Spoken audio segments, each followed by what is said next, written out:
म्हणून फुल नाही फुलाची पाकळी म्हणून दान धर्म आपण केलं पाहिजे, सत्कर्माला आपण गेलं पाहिजे. कारण महाराज इथं निस्वार्थ भावनेने शिकवतात.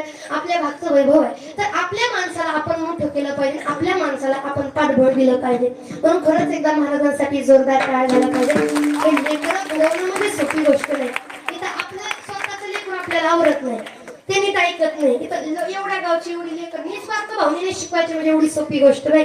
म्हणून आभार त्यांचे आधीकडून असणारे संपूर्ण मंडळी. बराच या ठिकाणी सुंदर असे शूटिंग करत असणारे काका आहेत, त्यांचे आभार. आधीकडून असणारे संपूर्ण मंडळी. जास्त नामोल्लेख न करता कमी वेळेमध्ये गोड असं चिंतन आहे का विठ्ठल विठ्ठल